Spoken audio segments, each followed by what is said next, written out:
paz do Senhor, amém? Gostaria de ler com os irmãos em Romanos, no capítulo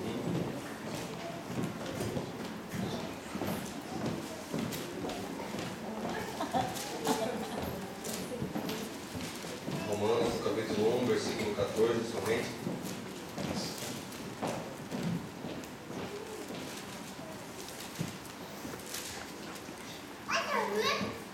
Todos acharam, amém? Diz assim: eu sou devedor, tanto a gregos como a bárbaros, tanto a sábios como a ignorantes. Deus vem falando no meu coração acerca dessa passagem há muito tempo já, e ele me chamou a atenção na posição em que Paulo se coloca. Ele se coloca no lugar de devedor. Quando a gente para olhar a vida do apóstolo Paulo, a gente vai encontrar muitas características dignas de ser imitada, como ele mesmo diz em uma de suas cartas: sede imitadores de mim mesmo, como eu sou de Cristo. Nós vemos como Deus usou a vida de Paulo e nos maravilhamos. É fácil olhar para a vida de Paulo e falar: eu quero ser imitador de Paulo. Eu vejo como Deus usou a vida dele e quero ser imitador.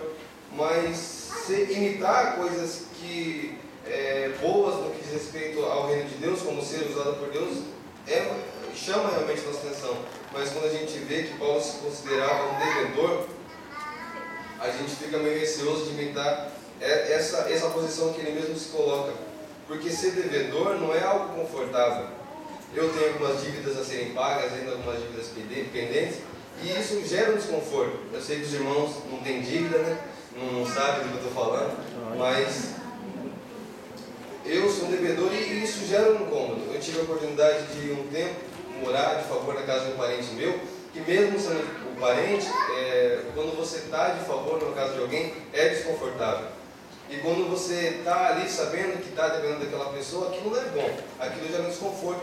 Mas o desconforto, por incrível que pareça, gera algo bom em nós, porque a partir do momento que a gente se sente devedor e se sente desconfortável por aquilo, a gente vai ter que tomar uma atitude para que essa dívida seja paga. Era assim comigo. Eu estava na casa desse parente meu e por estar de favor e não ter como pagar aquela dívida que ele estava fazendo comigo, aquele favor que ele estava fazendo comigo, então eu acordava cedo, ia limpar a casa, ia fazer alguma coisa para que aquele sentimento de dívida cessasse um pouco no meu coração. Então aquilo gerava algo em mim. E no caso de Paulo não era dívida naquele de material, não era dívida financeira não, era uma dívida que ele mesmo se colocou nessa posição, uma dívida que ele, a partir do momento que ele aceitou o Evangelho e decidiu viver para Cristo, era uma dívida que ele mesmo se colocava, como se o presbítero Elmer me desse um dinheiro e falasse assim: eu te dou 10 mil, mas não é só para você, você tem que dividir entre toda a igreja.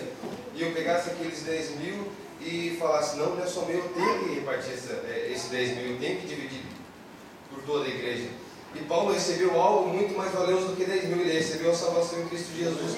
E a partir do momento que ele recebeu a salvação, ele sabia que não era só para ele. Então, todas as pessoas que cruzavam o caminho dele, que não conheciam o Evangelho ainda, ele sentia devedor: calma aí, ela não conhece ainda, ela não tem o que eu tenho, então eu preciso passar. Então o sentimento de dívida gera isso no coração, ou se não gera, tem que gerar no coração do cristão. Será que quando a gente vê um japonês na fábrica, alguém na nossa volta que não conhece o Evangelho, a gente se considera um devedor? Poxa, eu tenho uma dívida com ele, eu preciso pagar essa dívida. E essa dívida, como eu disse, vai gerar um desconforto em nós que vai fazermos tomar uma atitude diferente para aquela pessoa, para que essa dívida seja quitada.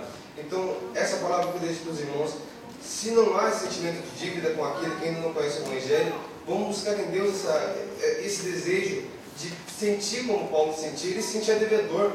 Ninguém falou para Paulo: Paulo, a partir de hoje você é um devedor. Não, ele se colocava nessa posição de devedor. Ele se sentia devedor, porque ele sabia, ele tinha ciência: não, o que eu recebi, eu preciso passar. É muito valioso, eu não posso deixar só para mim. Eu preciso passar, eu preciso fazer com que pessoas conheçam esse tesouro que eu recebi. Então, irmãos, busquemos em Deus esse sentimento de dívida para com aqueles que não conhecem o Evangelho. E é essa palavra que eu deixo no nome de Jesus. Aleluia, Jesus. Glória a Deus.